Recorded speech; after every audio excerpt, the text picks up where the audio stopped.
Oke, bismillahirrahmanirrahim. Assalamualaikum warahmatullahi wabarakatuh. Selamat siang. Kita ketemu di acara Disik Fit Psikocat. Nah, ini ada foundernya Psikocat, Pak Amrul dan Bu Rayinda ini.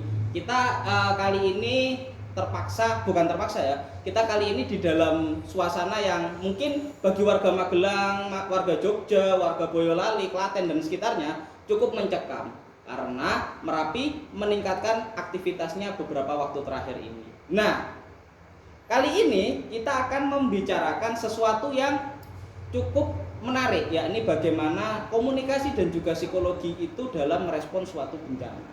Seperti itu. Nah, yang pertama adalah Disik dan juga Psikocat ini hadir sebagai respon karena mungkin di masa saat ini masyarakat yang sudah kebingungan karena adanya pandemi, kita tidak bisa berkumpul dengan masyarakat, tidak bisa melakukan tabayun secara langsung, sehingga masyarakat mungkin mendapatkan informasi itu hanya sepotong-sepotong dari sosial media dan juga internet. Itu juga menjadi problem. Lalu yang kedua, ketika terjadi bencana, masyarakat yang rentan itu harusnya seperti apa, dan kita masyarakat Magelang dan sekitarnya yang juga dikatakan sebagai ring berapa Mas Amrul? Ring 3 dari daerah bencana itu juga mungkin akan dapat bagaimana sih kita dapat merespon hal-hal itu dari sisi komunikasi dan psikologis. Oke, langsung saja. Ini dari Pak Amrul, Pak Ahmad Liana Amrul Haq. Ini adalah ketua Laboratorium Psikologi Program Studi Psikologi Universitas Muhammadiyah Magelang. Beliau ini saat ini di MDMC Unima yang sekarang mendampingi masyarakat di Ndeangan. Masyarakat di Ndeangan yang kebetulan sebagai daerah penyangga bersama dengan Bu Rayinda yang juga seorang psikolog. Langsung saja, gimana sebenarnya situasi di lapangan Pak Amrul saat ini? Katanya sudah banyak masyarakat yang mengungsi dari daerah atas, daerah-daerah yang mungkin sangat rawan, ring 1 menuju ke daerah desa penyangga. Baik, jadi ada istilah namanya KRB. KRB teman-teman. Singkat kepanjangannya, K-nya kawasan, B-nya R-nya rawan, B-nya bencana. Jadi KRB itu kawasan rawan bencana. Nah, saat ini dengan naiknya status Merapi dari waspada menjadi siaga, kawasan-kawasan rawan bencana sektor 3, artinya 3-5 km dari puncak Merapi sudah mulai diungsikan. Siapa yang diungsikan adalah kelompok rentan. Kelompok rentan ini siapa? Kelompok rentan ini ada anak-anak, lansia, dan ibu hamil, serta penyandang disabilitas. Nah, di posko Balai Desa Ndeangan ini kami menampung salah satu desa atau kawasan rawan bencana yang namanya adalah Desa Krinjing. Ada 3 dusun di situ yang kami tampung.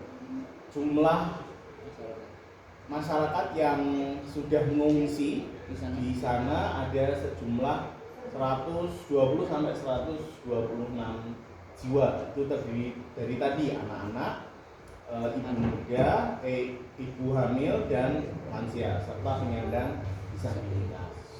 Itu Kak Imron. Oke, jadi di masyarakat yang rawan sendiri sepertinya mereka sudah cukup aware terhadap mitigasi dan sebagainya. Nah, itu mungkin nanti akan menimbulkan semacam hal baru bagi masyarakat yang mungkin ditamui dalam tanda kutip, dan juga masyarakat yang mungkin menjadi tamu. Nah, kalau dari Mbak Rayinda ini kan dari psikologi klinis atau dari psikologi secara psikologis, masyarakat yang terkena bencana ini kondisinya seperti apa Mbak Ray? Rata-rata secara umum. Jadi kan gini, kalau untuk psikologis penyintas, kita sebutnya penyintas ya. Oke, kita sebutnya penyintas ya, bukan pengungsi, karena kita lebih seringnya lebih familiar dengan kata-kata penyintas. Jadi fase-fase penyintas itu ada beberapa tahap. sebelum terjadi bencana. Oke.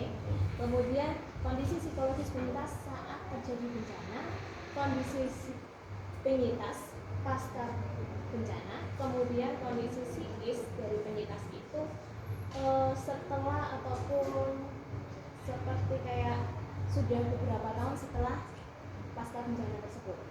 Nah, atau kita jadikan 3 saja lah biar gampang ya. Jadi sebelum, saat, dan sesudah.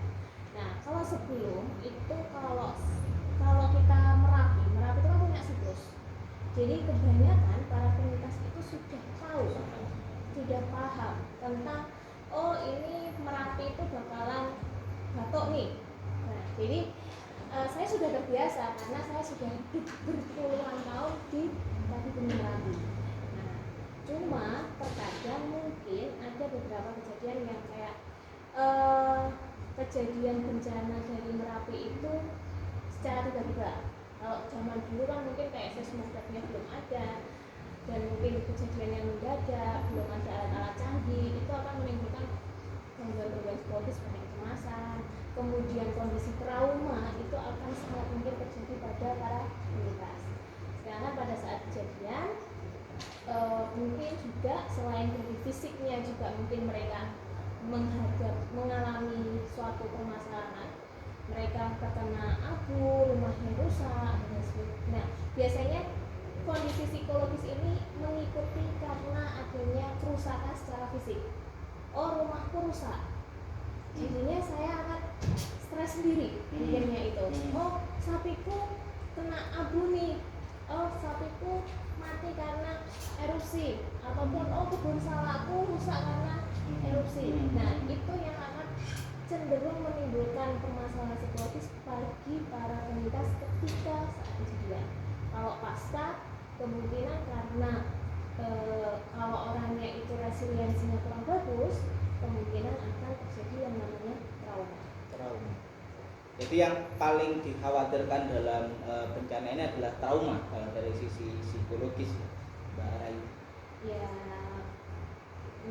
ya ada itu yang agak ya cukup.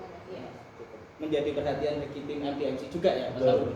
Tapi ada garis bawah nih, Cak Imron, tentang kata trauma yang sering sekali kita dengar kalau relawan mau masuk acaranya apa, trauma dulu. Iya. Nah itu kalau dari sisi psikologisnya nanti bisa ditambahi Branda, kan penyebutan orang sedang trauma itu kan harus melalui sejumlah asesmen dan prosedur. Nah mungkin maksud teman-teman yang di luar sana itu ngasih pendampingan. Tapi mungkin dikatakan sebagai trauma healing yang sering populer. Nah penyebutan istilah ini yang kadang kami sedikit khawatir. Kenapa? Nah kalau kata trauma ini terus diucapkan akan menjadi sugesti positif, malah nanti akan menjadi trauma betulan. Padahal itu hanya maksud istilah atau pemilihan kata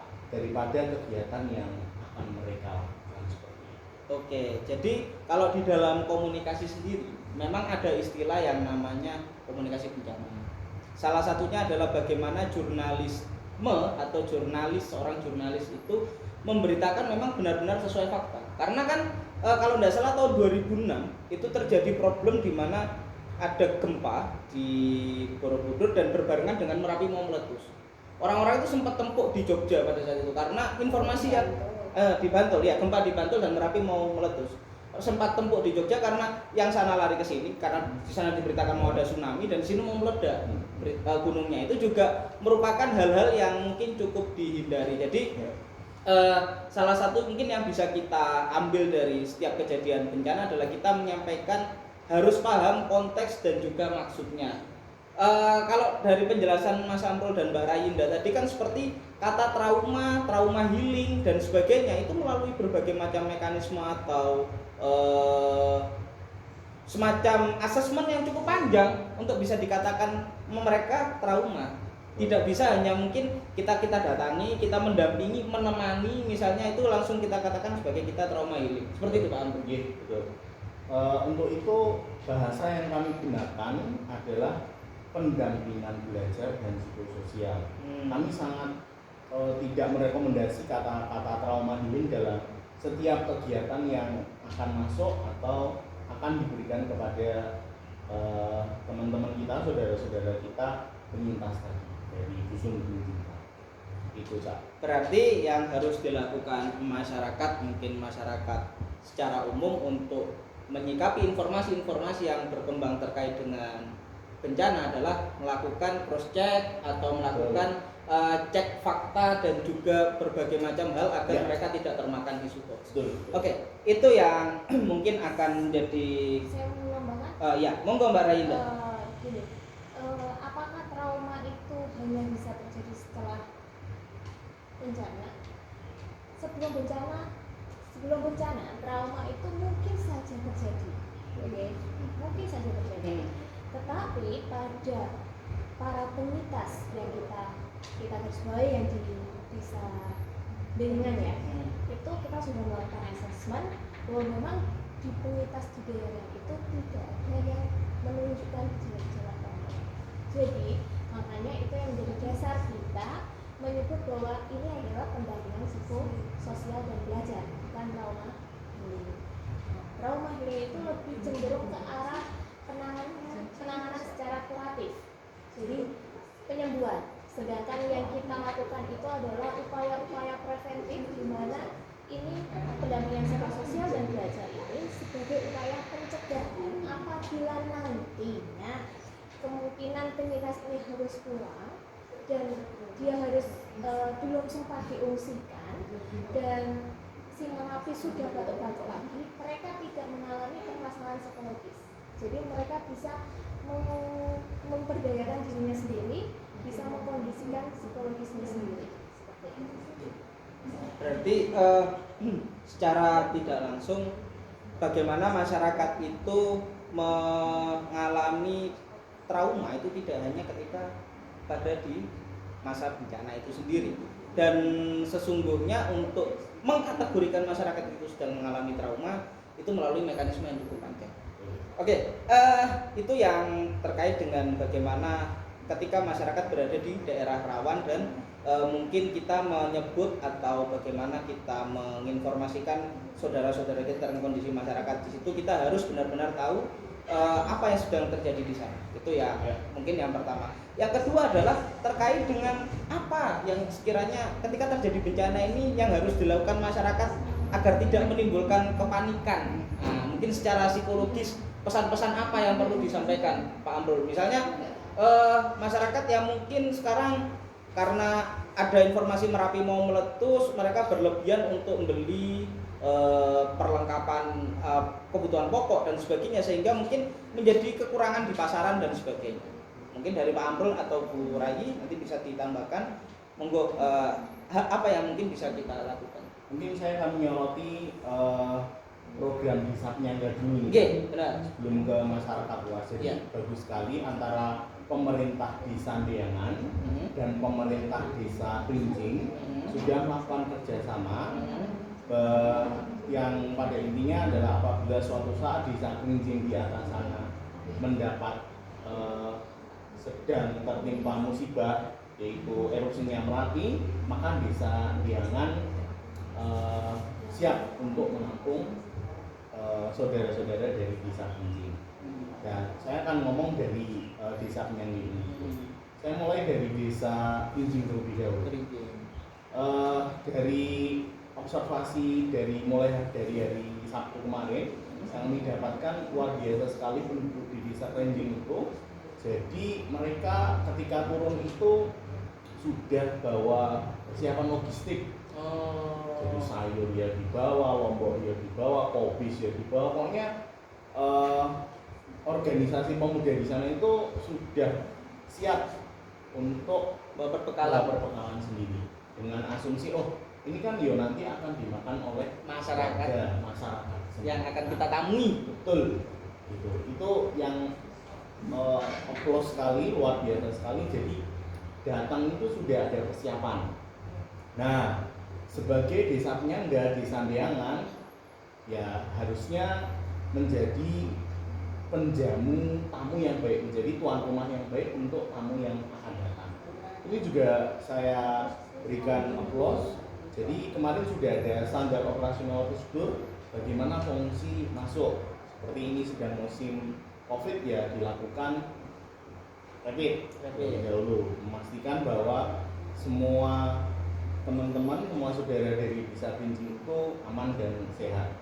Nah, setelah itu di Desa Bali Desa Andiangan ini juga sudah ada beberapa pos yang itu bisa ditiru oleh desa-desa yang lain atau posko-posko yang lain. Pertama, idealnya sih ada pos masuk ya, resepsionis, pos jaga, menanyakan keperluannya. Nah, di situ ada 4 pos, Cak. 1 pos kesehatan, kedua logistik, kemudian pos ketiga adalah pos data, pos keempat adalah pos kami pendidikan, pengajaran dan psikososial. Nah, saya mulai dari pos kesehatan. Nah, pos kesehatan ini dibantu oleh dari Puskesmas Mertoyudan, standby 24 jam, disediakan ambulan juga. Jadi kalau ada sewaktu-waktu ada masalah kesehatan, lapornya bisa ke sini. Kemudian 2 pos data. Ini data isinya adalah jumlah pengungsi, usia, alamat dan sebagainya. Kemudian data juga mengakomodir grafik atau data seismograf dari Merapi, Laporan dari BNPB. Nah, 2. Kemudian pos ketiga ada pos logistik. Pos logistik ini yang catat barang keluar masuk, kemudian mengelola dapur umum juga. Kemudian terakhir adalah pos yang kami kelola, yaitu pos pendidikan dan pengajaran. Isinya adalah mencoba untuk merekomendasikan, mengatur jadwal teman-teman dari luar, relawan dari luar yang ingin berbagi keceriaan dengan materi dan kurikulum yang sudah kita buat, sehingga koridornya tidak akan jauh dari apa yang sudah kita tentukan.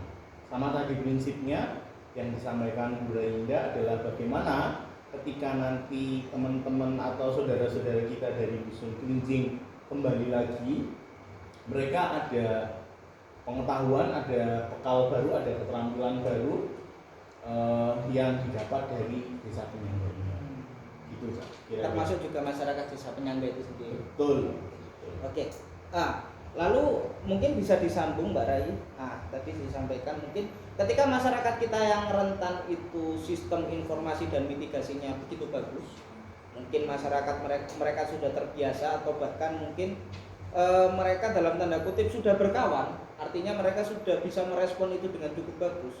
Bahkan kata Mbak Rai tadi, asesmen awal mereka tidak ada yang menunjukkan gejala trauma, itu berarti sangat luar biasa sekali.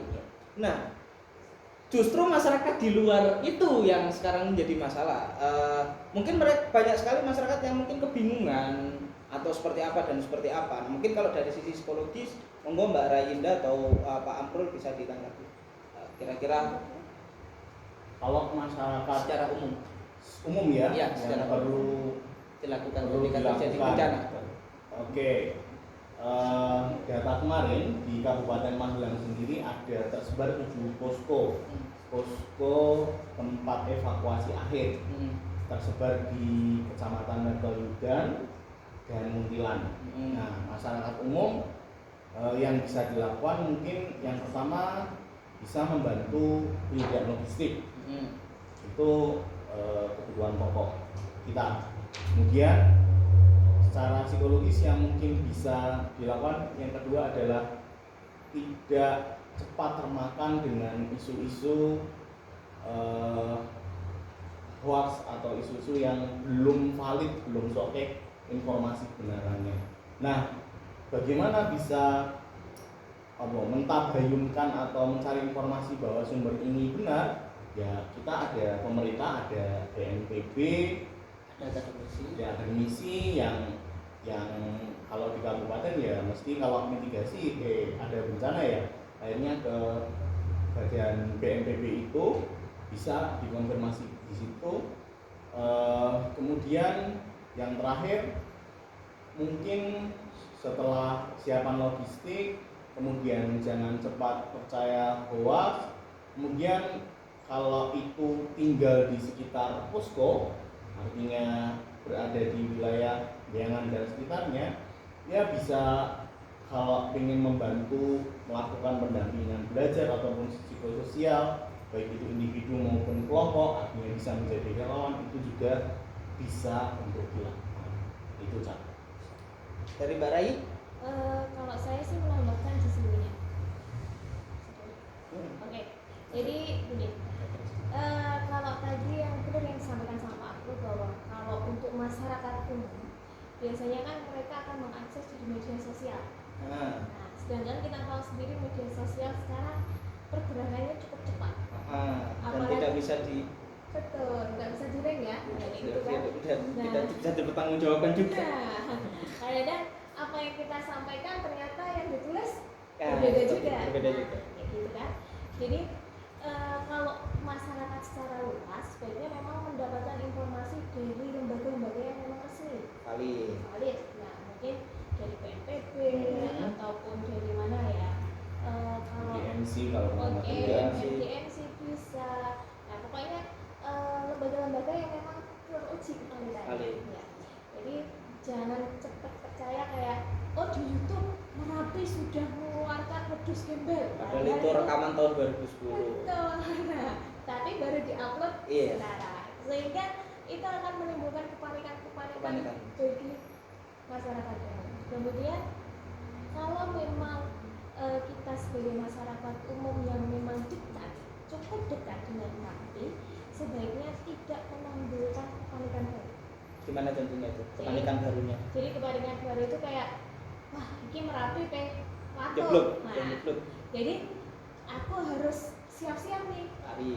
Beli bahan pokok ditimbun di rumah. Ataupun beli masker yang banyak karena besok akan kemungkinan akan turun hujan abu. Jadi saya harus nimbun masker juga. Kemudian ini surat-surat saya harus disiapkan. Itu bagus. Tetapi jangan sampai surat-surat saya harus disiapkan tapi ngomongnya gembar-gembar sak desa. Ayo dan siapnya ya. Akhirnya semuanya ini ikut panik juga. Padahal kita tahu sendiri masyarakat kita belum cukup gimana Mas Imron kalau tentang digital kan belum cukup literasi digital.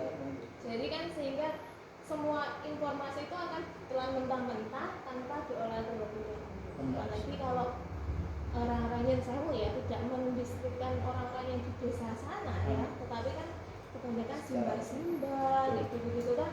Akhirnya ini Pak Guru yang menyampaikan, jadi saya terima saja. Yang menyampaikan itu Pak Ustadz ini, padahal yang menyampaikan belum tentu seperti itu sih.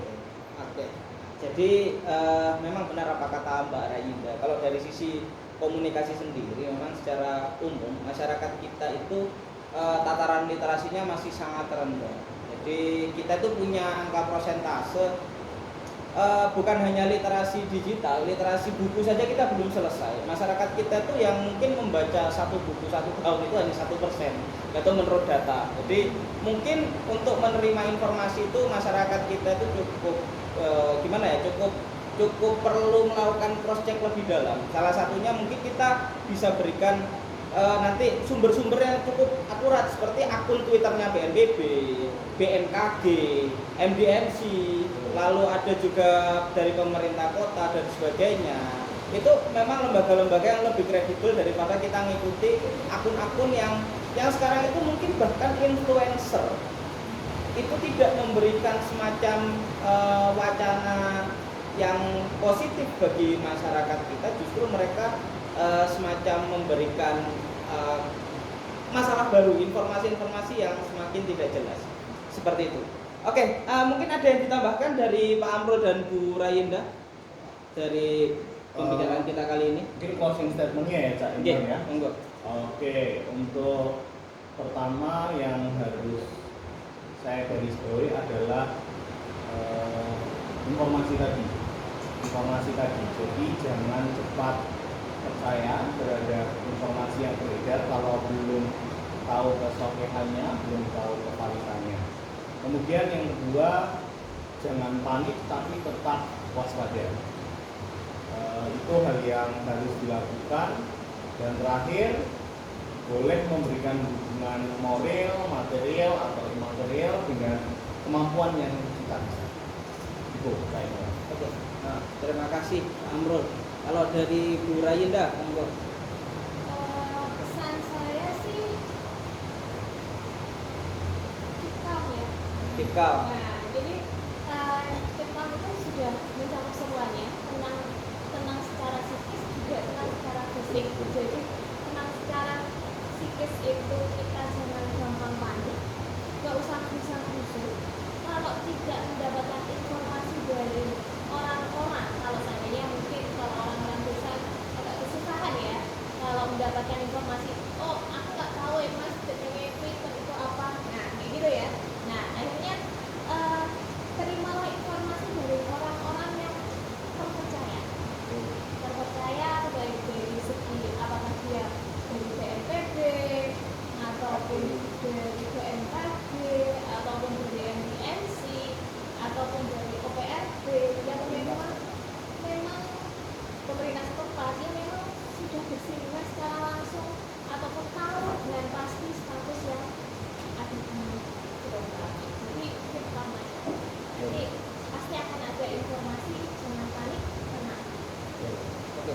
Nah, baik, terima kasih Pak Amrul, Bu Rayinda, sangat luar biasa sekali, informasi yang sangat luar biasa. Kalau dari saya sendiri sekaligus menutup diskusi kita pada kali ini adalah yang bisa kita simpulkan dari diskusi kita adalah masyarakat kita itu secara umum, masyarakat yang terlibat atau masyarakat yang berada di dalam zona tadi itu daerah rawan bencana, yang dikatakan Mas Amrul dari kawasan KRB, kawasan rawan bencana tadi, itu mereka sudah memiliki sistem informasi dan sistem mitigasi yang cukup bagus dari masyarakatnya sendiri.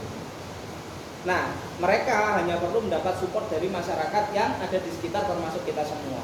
Kita doakan semoga bencana ini segera berlalu, masyarakat kita yang ada di sana diberikan kesehatan, tidak terkena pandemi corona, tidak sampai ke sana. Lalu untuk masyarakat secara umum, intinya dari diskusi yang disampaikan Pak Amrul, Pak Amrul, Bu Rayinda, sampaikan saya juga tadi, kita dalam menghadapi bencana itu intinya ojo gumunan. Nah, jangan gampang kaget kalau dalam bahasa Jawa itu.